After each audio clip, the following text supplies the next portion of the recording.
인간은 왜 도구를 들었는가? 이 돌 하나가 인간을 바꿨다. 도구를 든 순간 인간은 달라졌다. 맨손에서 스마트폰까지 도구의 모든 유래. 인간은 왜 도구를 들었는가? 안녕하세요. 삶의 유래를 따라가는 이야기, 마음속의 향기, 심양입니다. 우리가 지금 당연하게 여기는 수많은 도구들, 숟가락, 신발, 속옷, 핸드폰까지 도대체 어디서부터 시작된 걸까요? 그리고 인간은 왜 언제부터 도구를 만들고 사용하기 시작했을까요? 이 영상에서는 맨손으로 세상을 살아가던 인간이 어떻게 깨진 돌 하나에서 문명을 시작하게 되었는지, 그리고 그 도구가 인간의 삶, 생각, 사회 구조까지 어떻게 바꿔놓았는지를 하나씩 풀어보려 합니다. 영상 끝에서는 지금 우리가 쓰는 아주 평범한 일상 도구들, 포크, 의자, 거울 같은 것들에 숨겨진 기원까지도 함께 이어질 예정입니다. 도구는 단순한 물건이 아니라 인간을 만든 생각의 흔적입니다. 이 여정을 저와 함께 따라가고 싶으시다면 지금 구독과 좋아요, 알림 설정도 꼭 부탁드립니다. 놓치지 마셔야 할 이야기가 아주 많습니다. 자, 그럼 이야기를 시작해 볼까요? 저는 가끔 상상해 봅니다. 도구가 없던 시절, 인간은 어떤 모습이었을까요? 끝없이 펼쳐진 초원, 그곳을 맨손으로 헤매던 인간, 무기를 들지도 집을 짓지도 못한 채 두 손으로만 세상을 견디던 시절 말입니다. 그 손으로는 열매를 따고 작은 동물의 털을 벗기려 애쓰고 어쩌면 우연히, 아주 우연히 깨진 돌 하나를 집어들었겠지요. 그리고 그 돌을 들고 처음으로 뭔가를 목적으로 내리쳤을 때 도구의 역사는 시작됩니다. 단순히 본능으로 나뭇가지를 휘두르는 동물과 달리 인간은 그 순간 생각하는 존재가 되었습니다. 더 쉽게 깨뜨릴 수 없을까? 더 멀리 던질 수 없을까? 이걸 다시 만들 수는 없을까? 바로 그 질문이 우리를 다른 생명체들과 다르게 만든 시작점이었습니다. 하지만 이쯤에서 한번 물어보고 싶습니다. 여러분은 어떻게 생각하시나요? 인간이 처음으로 도구를 든 그 순간, 그건 두려움 때문이었을까요? 아니면 욕망 때문이었을까요? 다음 이야기에서는 그 깨진 돌 하나가 어떻게 인류의 사고방식을 바꾸었는지, 그리고 도구가 협력과 사회 구조를 어떻게 만들어내기 시작했는지를 함께 살펴보겠습니다. 도구를 만든다는 사고의 시작. 그 돌 하나 그저 주워들고 휘두른 것에 그쳤다면 도구는 인간의 삶을 이렇게까지 바꾸지 못했을지도 모릅니다. 하지만 인간은 거기서 멈추지 않았습니다. 그 돌이 잘 들지 않으면 더 날카롭게 깎고, 손에 잘 맞지 않으면 모양을 바꿔 쥐기 편하게 만들기 시작했죠. 이건 단순한 사용이 아닙니다. 바로 제작이라는 개념의 탄생입니다. 동물들도 나뭇가지를 꺾어 벌레를 꺼내 먹기도 하고 돌멩이로 호두를 깨기도 하지만 그건 오로지 현재의 상황을 해결하기 위한 본능에 가깝습니다. 반면 인간은 그 도구를 더 좋게, 더 자주, 더 효율적으로 쓰기 위해 미래를 상상하며 형태를 바꾸기 시작했습니다. 그러니까 인간은 도구를 만든 것이 아니라 도구를 통해 생각하는 존재가 된 것일지도 모르겠습니다. 자신이 원하는 결과를 얻기 위해 도구의 모양을 바꾸고 재료를 선택하고 때로는 실수하고 개선해 나가는 과정. 이것이 바로 우리가 지금 말하는 기술 테크놀로지의 시초입니다. 아직 기계도 도면도 없었지만 그 손에는 이미 목적이 있었고 그 마음에는 의도가 있었으며 그 머릿속에는 다음 단계를 그리는 이미지가 있었습니다. 여러분도 혹시 이런 경험 있으신가요? 잘 안 되는 물건을 보고 이건 이렇게 만들었으면 더 좋았을 텐데 라고 생각한 적, 그 순간 우리는 수만 년 전 그 첫 번째 인간의 마음을 그대로 따라 하고 있었는지도 모릅니다. 그렇게 하나의 도구를 더 나은 형태로 만들어가기 위해 인간들이 서로 협력하고 역할을 나누기 시작한 순간을 들여다보려 합니다. 왜냐하면 그건 단지 도구의 발전이 아니라 사회라는 새로운 질서가 태동하는 순간이었기 때문입니다. 도구가 부른 협력의 시작. 도구가 조금씩 정교해지고 나자 그걸 만들어내는 일도 점점 더 어려워졌습니다. 날카롭게 돌을 깨는 일, 손잡이를 깎아붙이는 일, 화살촉을 나무에 연결해 튼튼하게 고정하는 일. 혼자서는 도저히 다 할 수 없는 일이 되어버린 거죠. 그때부터 인간은 역할을 나누기 시작했습니다. 어떤 이는 잘 깨고, 어떤 이는 잘 깎고, 또 어떤 이는 도구를 들고 사냥에 나섰습니다. 바로 그 순간 인간 사회에 분업이라는 개념이 처음 등장합니다. 그리고 이건 단지 효율성의 문제가 아니라 신뢰와 협력의 문제로 이어집니다. 나는 이걸 만들 테니 너는 그걸 써서 사냥을 해줘. 그리고 잡은 고기를 나눠줘. 이 말 안에는 보이지 않는 계약이 들어 있습니다. 신뢰가 없다면 성립되지 않는 약속이고, 공정하지 않다면 오래 지속될 수 없는 관계입니다.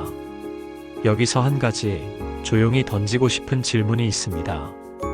인간은 왜 굳이 혼자 하지 않고 나누기로 한 걸까요? 그 이유는 간단합니다. 혼자보다 함께가 더 강하다는 걸 본능적으로 알았기 때문이죠. 도구가 발전할수록 인간은 더욱더 사회적 동물로 진화해 갔습니다. 그리고 그때부터 도구는 단지 생존을 위한 물건이 아니라 공동체를 구성하는 매개체가 됩니다.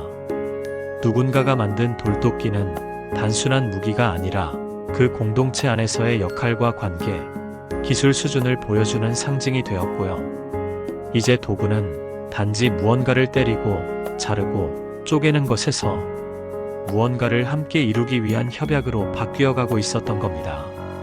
이렇게 사회 속에서 서로 협력하며 도구를 발전시켜 나가던 인간이 어떻게 그 도구로 자연을 바꾸기 시작했는지에 대한 장면으로 이어집니다.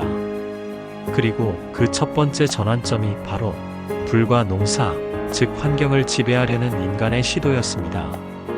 도구가 자연을 넘어설 때 협력으로 도구를 만들기 시작한 인간은 어느 순간부터 더 이상 자연에 순응하는 존재가 아니었습니다. 바로 불을 들기 시작하면서부터죠. 불은 자연 속에 이미 존재하고 있었습니다. 번개가 내리치고 산불이 나고 나무가 타는 건 오랜 시간 반복된 일이었죠. 하지만 인간은 그 불을 스스로 일으키고 유지하는 기술을 손에 넣으면서 자연을 처음으로 통제하기 시작했습니다. 차가운 밤을 견디고 익히지 못하던 음식을 데워 먹고 짐승을 쫓아내고 돌을 굳히고 금속을 녹이는 문명까지. 이 모든 시작은 불이라는 도구를 다루게 된 순간이었습니다. 그리고 여기서 한 걸음 더 나아갑니다. 도구를 들고 불을 익히게 된 인간은 이제 자연이 주는 것만을 기다리지 않습니다. 씨를 심고 땅을 고르고 물을 끌어들이는 기술, 즉 농경이 시작된 겁니다. 처음에는 막대기 하나였습니다. 그걸로 땅을 파고 씨앗을 넣고 흙을 덮었습니다. 그 막대기는 곧 호미가 되고 쟁기가 되고 도구는 생산을 위한 기술로 진화하기 시작했죠. 그리고 중요한 건 이겁니다. 인간이 도구로 자연을 바꾸기 시작했다는 건 단순히 환경을 조작하는 수준이 아니라 자신의 삶의 방식을 스스로 설계하기 시작한 것이라는 사실입니다. 이 부분이 참 중요하다고 생각합니다. 도구를 든 인간은 더 이상 적응하는 존재가 아니라 변화를 만들어내는 존재가 되었습니다. 자연의 일부로 살아가던 존재에서 자연을 다루는 존재로, 그 변화의 결정적 무기가 바로 도구였던 거죠. 그리고 이제 그 도구는 사람과 사람 사이의 거리마저 바꾸기 시작합니다. 단순히 사냥을 돕고 밭을 가는 도구가 아니라 신분, 계층, 권력의 상징이 되어가기 시작했던 겁니다. 도구가 단지 기능이 아닌 지위와 질서를 상징하게 된 순간, 즉 도구의 사회적 의미에 대해 깊이 들여다보려 합니다. 도구는 권력이 되었다. 도구를 쥔 인간은 자연을 바꿨고, 자연을 바꾸기 시작한 인간은 결국 사람 사이의 관계마저 바꾸기 시작합니다. 농사를 지으려면 땅이 필요했고, 땅을 일구려면 더 좋은 도구가 필요했으며, 좋은 도구를 만들거나 가질 수 있는 사람은 점점 더 많은 것을 소유하게 됩니다. 여기서부터 도구는 단지 이를 돕는 물건이 아니라 힘을 쥔 자의 상징이 되기 시작하죠. 이런 장면을 떠올려 봅니다. 누군가는 단단한 청동 도끼를 들고 누군가는 여전히 돌을 쪼개 만든 흑요석 조각을 쥐고 있는 장면. 똑같이 도구를 쓰고 있지만 그 사이에는 이미 기술의 차이, 자원의 차이, 그리고 지위의 차이가 존재하고 있는 겁니다. 더 날카로운 무기를 가진 사람은 더 많은 고기를 얻고 더 단단한 삽을 가진 사람은 더 넓은 밭을 일구며 결국 도구를 가졌다는 사실만으로 누군가를 지배할 수 있는 권력이 형성되기 시작한 거죠. 그리고 이건 단순한 경제력이나 생산성의 문제가 아니라 사회 구조 전체를 바꿔놓는 힘이 됩니다. 무기를 가진 자와 가지지 못한 자, 곡식을 저장할 항아리를 만든 자와 없는 자, 철을 재련할 줄 아는 부족과 모르는 부족 사이에는 이제 단순한 차이가 아니라 계급이 생겨납니다. 도구가 누가 쥐고 있느냐에 따라 그 사람의 위치가 결정되는 세상. 그렇게 해서 탄생한 것이 바로 지배와 복종, 중심과 주변, 지도자와 노동자라는 구조입니다. 그리고 이제 도구는 단지 유용한 것이 아니라 지켜야 할 것, 심지어 숨겨야 할 것이 되었습니다.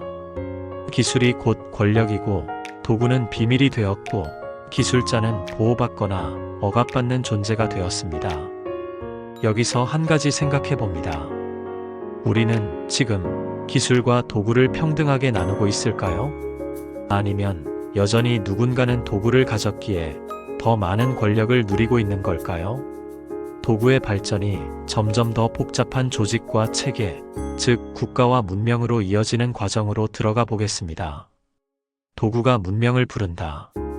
도구가 점점 정교해지고 그 도구를 다루는 기술이 복잡해질수록 혼자서는 감당할 수 없는 일들이 많아졌습니다.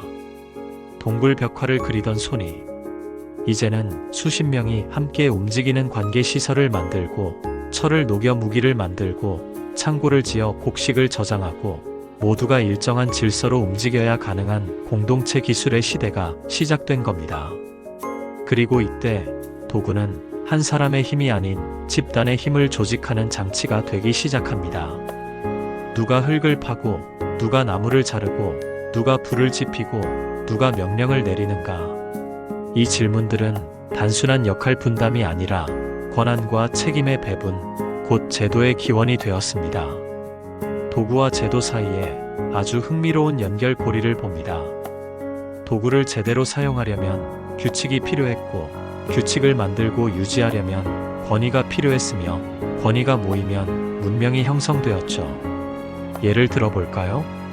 물을 끌어들이는 관계시설 하나만 봐도 그걸 누가 만들고 누가 사용할 수 있고 언제 얼마나 쓸 수 있는지를 정하는 기준이 없으면 곧 갈등과 혼란이 일어납니다. 그래서 누군가는 정하는 자가 되었고 누군가는 따르는 자가 되었습니다. 여기서부터 도구는 단순한 생존의 수단이 아니라 권력을 유지하고 질서를 조율하는 장치가 되기 시작한 겁니다. 이제는 창이나 괭이 같은 물건을 넘어서 법, 문자, 시간 측정 도구 같은 보이지 않는 도구들이 등장합니다. 이건 기술이 아니라 개념을 다루는 도구, 즉 인간이 만든 가장 복잡한 형태의 문명적 장치들입니다. 그리고 이 도구들은 인간이 같이 사는 법, 다시 말해 사회를 유지하는 기술로 진화했습니다. 이쯤에서 조용히 되묻고 싶습니다. 우리는 도구를 통해 함께 사는 법을 배웠을까요? 아니면 함께 살기 위해 도구를 발전시켰을까요? 이러한 문명 속에서 도구가 어떤 감정을 낳기 시작했는지, 즉 자부심, 부러움, 탐욕, 심지어 죄책감 같은 감정들이 어떻게 도구에 얽히게 되었는지를 함께 살펴보겠습니다. 늘 궁금했습니다. 왜 우리는 어떤 물건을 가졌을 때 뿌듯해지고 갖지 못했을 때는 부러움을 느끼며 잃었을 땐 허탈함과 슬픔에 빠질까요? 그 감정의 뿌리에는 도구가 단지 생존을 위한 수단이 아니라 나를 설명하는 무엇이 되어버린 데에 이유가 있습니다. 처음에는 땅을 일구는 삽, 사냥에 쓰는 창 같은 실용적인 도구였지만 어느 순간부터 그 도구들은 자신의 정체성과 지위를 보여주는 상징이 되었습니다. 예를 들어볼까요? 멋지게 장식된 무기나 아름답게 새긴 도자기, 희귀한 재료로 만든 장신구. 이런 것들은 단지 쓸모보다는 누구의 것인가, 얼마나 희귀한가, 얼마나 비싸 보이는가를 더 중요하게 만들었죠. 그리고 그때부터 도구는 자랑하고 싶은 물건 혹은 가지지 못한 이들의 눈길을 끄는 물건이 되었습니다. 자연스럽게 자부심, 질투, 소유욕, 심지어 죄책감 같은 감정들이 도구에 얽히기 시작합니다.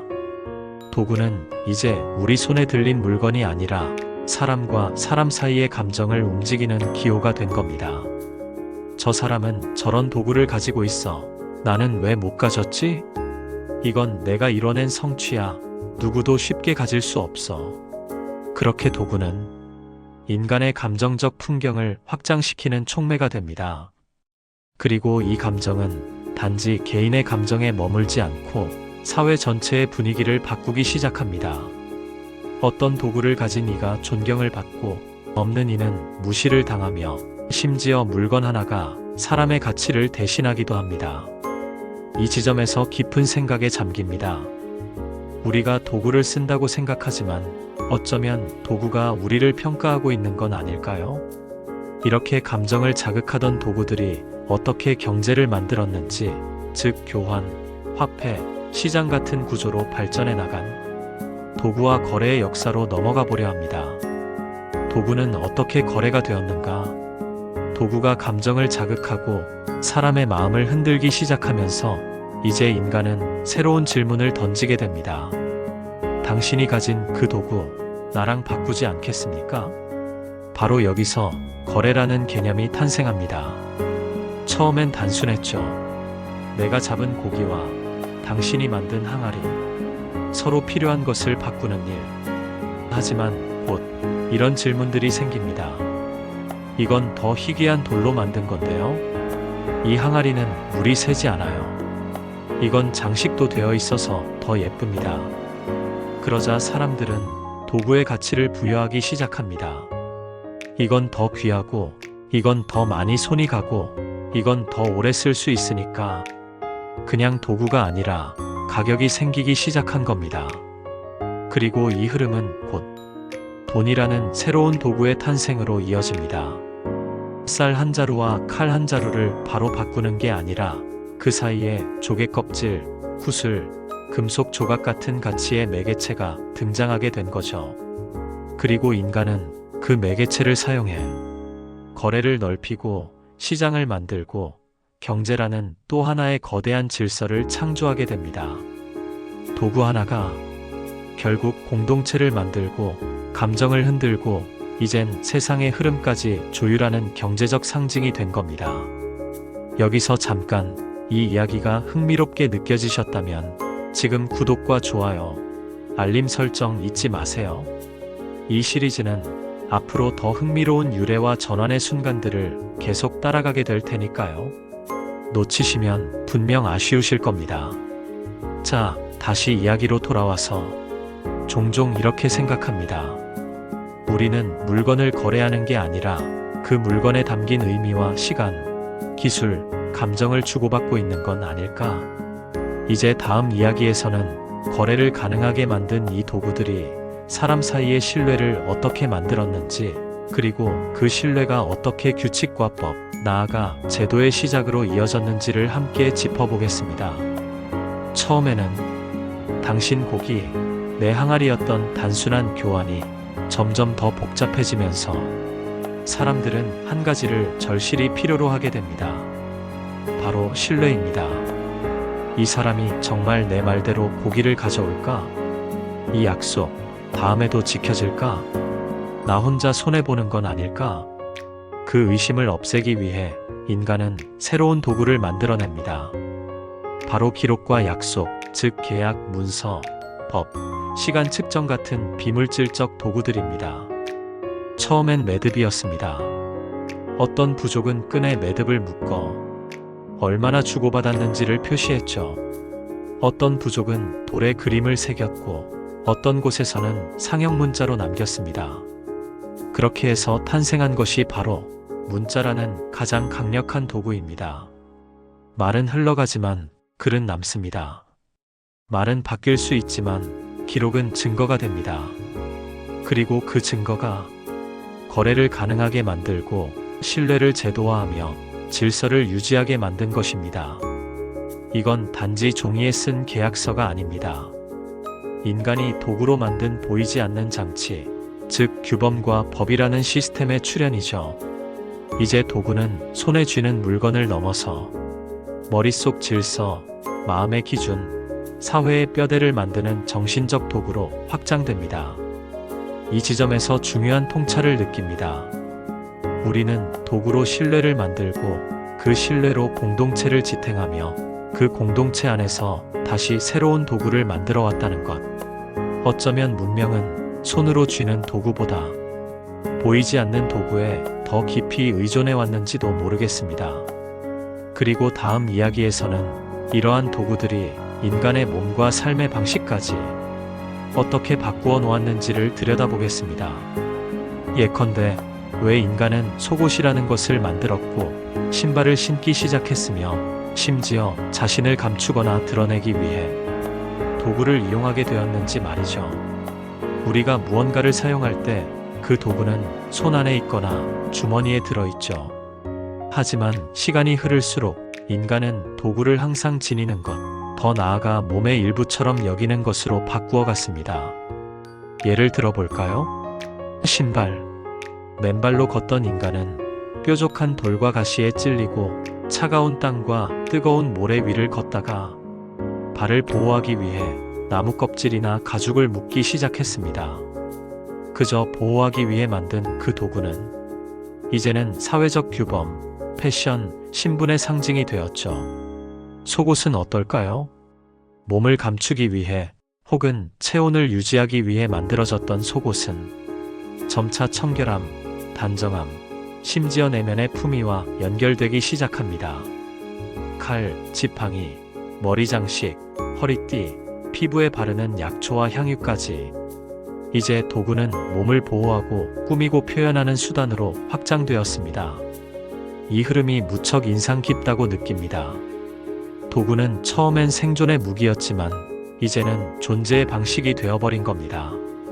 우리는 이제 신발 없이는 거리를 걷지 못하고 속옷 없이는 불편함을 느끼고 옷 없이는 부끄러움을 느낍니다. 다시 말해 도구는 이제 몸에 붙은 습관이 되었고 습관은 곧 문화를 낳았습니다.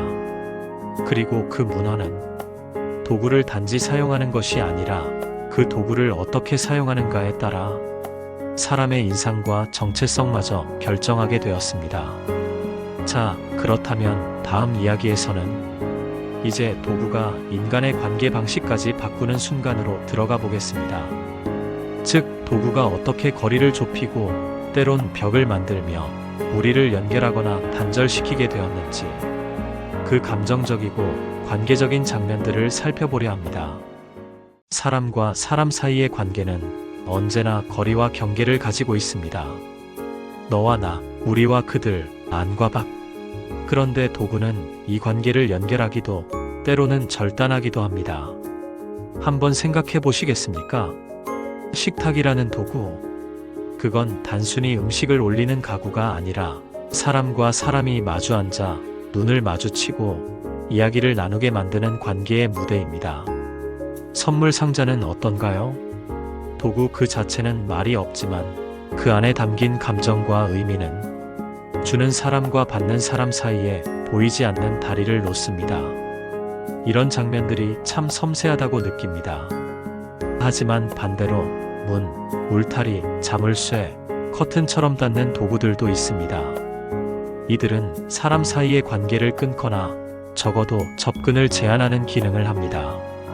그리고 더 나아가 이 도구들은 종종 사회적 경계로 발전합니다.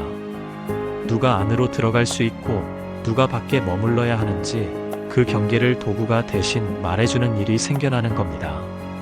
예를 들어 볼까요?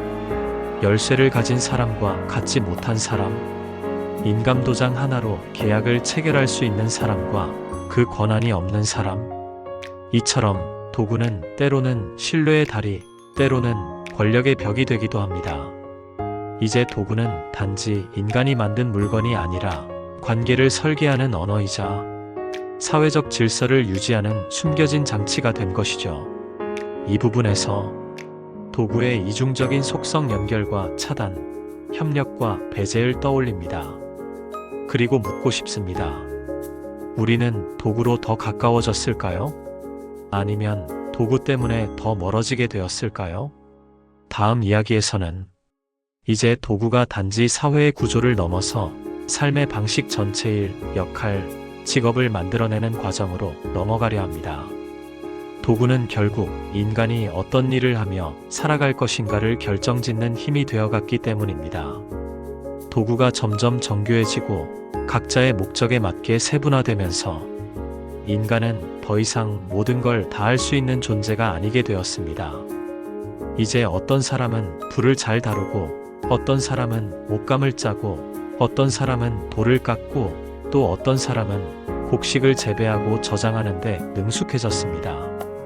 그리고 그 차이는 결국 직업이라는 구조로 정착하게 됩니다.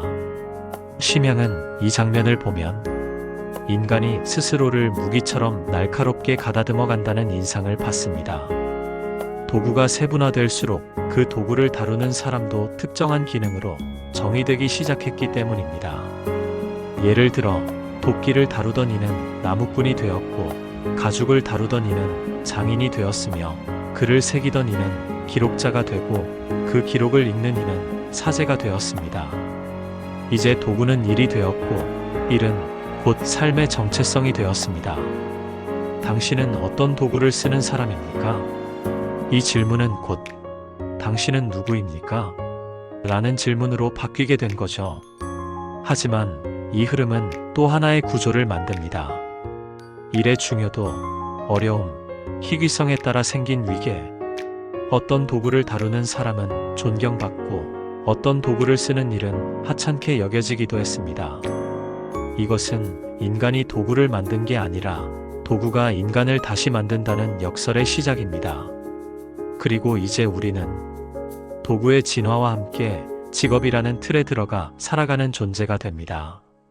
여러분은 어떠신가요? 지금 여러분이 다루는 도구는 무엇인가요? 그 도구는 단순한 물건입니까? 아니면 여러분의 삶의 정체성을 설명해주는 열쇠입니까? 다음 이야기에서는 이제 인간이 만든 도구가 자신의 능력을 넘어서기 시작한 순간, 즉 기계와 자동화, 그리고 기술이 인간을 대신하게 된 역사를 따라가 보겠습니다. 도구를 통해 인간은 많은 일을 해왔습니다. 하지만 어느 순간 인간은 스스로 이렇게 묻기 시작합니다. 이 일을 굳이 내가 해야 할까? 이걸 스스로 움직이게 만들 수는 없을까? 바로 이 질문에서 기계가 태어났습니다. 수천 년 동안 망치로 두드리던 손이 레버 하나로 움직이는 수레바퀴가 되고, 펌프, 풀리, 톱니바퀴가 연결되며 드디어 도구는 스스로 움직이는 기계로 진화합니다. 그리고 결정적인 장면, 산업혁명의 시작. 증기기관이 섬유를 짜고, 기차가 사람을 실어 나르고, 자동차가 다리를 대신합니다. 이 지점을 인간 도구사의 대전환점으로 봅니다. 그동안 도구는 인간의 힘을 보조해왔지만 이제는 인간의 역할을 대체하기 시작했기 때문이죠. 물레를 돌리던 손은 사라지고, 타자기를 두드리던 손끝도 줄어들고, 공장에서 단순 작업을 하던 이들은 기계 앞에 서서 지켜보는 자로 바뀝니다. 그리고 이 변화는 한 가지 중요한 질문을 다시 떠올리게 합니다. 내가 하지 않아도 되는 일은 과연 내가 여전히 해야 하는 일일까? 이 질문은 인간의 자리를 다시 묻는 철학적인 고민이자 기술의 진보가 만들어낸 존재의 위기이기도 합니다. 그리고 오늘날 우리는 이미 인공지능, 로봇, 자동화 시스템이라는 이름으로 도구가 사고하고 판단하며 움직이는 시대에 살고 있습니다. 이쯤 되면 이렇게도 생각해 볼 수 있습니다. 도구는 인간의 의지를 구현하기 위해 만들어졌지만 이제는 인간의 결정조차 보조하거나 대체하는 시대가 된 것이죠. 하지만 그렇기에 우리는 다시 근원적인 질문을 던져야 할 때입니다. 도구란 무엇인가? 우리를 돕는 것인가? 우리를 대신하는 것인가? 이제 다음 이야기에서는 그 질문을 품은 채 도구와 인간의 관계를 다시 원점에서 마주보며 이 시리즈의 마지막 흐름, 인간과 도구의 공존, 그 본질적인 질문으로 들어가 보겠습니다. 도구가 인간을 넘어서 움직이기 시작한 지금, 우리는 다시 원점으로 돌아가야 할지도 모릅니다. 왜 우리는 도구를 만들었을까요? 단순히 힘이 부족해서였을까요? 더 빨리, 더 멀리, 더 많이 가지기 위해서였을까요? 이제 이렇게 생각합니다. 인간은 도구를 통해 세상을 바꾸었고, 도구는 인간을 통해 존재의 이유를 얻었다고요. 오늘날 우리는 눈을 뜨자마자 도구에 둘러싸인 채 하루를 시작합니다. 스마트폰으로 알람을 끄고 전기포트로 물을 끓이며 엘리베이터 버튼을 누르고 자동차나 지하철을 타고 컴퓨터 앞에 앉아 다시 도구를 만집니다. 도구 없이는 하루도 살 수 없게 된 이 삶. 이제 도구는 우리의 외부 장기 혹은 몸 밖의 뇌처럼 작동하고 있습니다. 그렇다면 우리는 도구의 주인일까요? 아니면 도구가 만든 세상의 일부일까요? 어쩌면 그 둘은 이미 분리할 수 없는 것이 되었는지도 모릅니다. 우리가 도구를 통해 타인과 연결되고 도구를 통해 감정을 전달하며 도구를 통해 나를 표현하는 지금 이 순간, 도구는 인간이 만든 물건이 아니라 인간을 인간답게 만든 동반자였다는 생각이 듭니다. 여기까지 오셨다면 이 시리즈가 단순한 유물이나 기술의 역사가 아니라 삶의 방식, 존재의 변화, 인간 그 자체의 이야기였다는 걸 느끼셨을 겁니다. 앞으로도 이처럼 인간과 문명의 깊은 유래를 함께 나누고 싶으시다면 지금 구독과 좋아요, 알림 설정 꼭 부탁드립니다. 정성을 다해 준비한 다음 이야기도 곧 이어지니까요. 그리고 다음 마지막 단계에서는 이 모든 흐름을 하나로 모아 도구란 무엇이고 우리는 왜 그것을 들었으며 그것과 함께 어디로 가고 있는가라는 질문으로 이 여정을 마무리 지으려 합니다. 돌 하나를 들었던 손에서 기계를 조작하고 인공지능을 설계하는 손까지 그 긴 여정을 따라오며 저는 한 가지 생각에 깊이 잠깁니다. 인간은 도구를 만든 것이 아니라 도구를 통해 스스로를 다시 만들어 온 존재가 아니었을까? 처음엔 생존을 위해 들었던 도구가 이젠 존재의 방식을 바꾸고 사고의 틀을 만들고 관계의 구조를 짜고 시간과 공간, 신념과 감정까지 규정해버린 지금, 도구는 결국 인간이 만든 가장 위대한 질문의 형상일지도 모릅니다. 어떻게 살 것인가? 무엇을 만들 것인가? 무엇을 남길 것인가? 우리는 도구를 통해 그 질문에 답해왔습니다. 이 시리즈를 마치며 다시 처음으로 돌아가 묻고 싶습니다. 인간은 왜 도구를 들었을까? 아마도 그건 어떤 돌멩이보다도 단단한 바램 때문이었겠죠. 살고자 하는 바램, 이해받고 싶은 바램, 기억되고 싶은 바램. 그 바램이 손을 움직이게 했고 그 손이 도구를 만들었으며 도구는 다시 인간을 바꿔놓았습니다. 이제 도구는 더 이상 과거의 유물도 단순한 기술도 아닙니다. 그건 곧 인간이 남긴 시간의 자취, 그리고 앞으로 우리가 어떤 존재가 될 것인지에 대한 단서입니다. 저는 앞으로도 이런 이야기들을 더 깊이, 더 넓게 펼쳐나가려 합니다. 인간이 무엇을 믿고, 무엇을 두려워하고, 어떤 제도와 감정을 만들어 왔는지를 따라가는 여정. 이 여정의 시작이 마음에 남으셨다면 그 다음 여정도 꼭 함께 해주시길 바랍니다. 도구를 든 인간의 이야기는 끝나지 않았습니다. 그 끝은 아마 우리가 만들어가게 될 테니까요.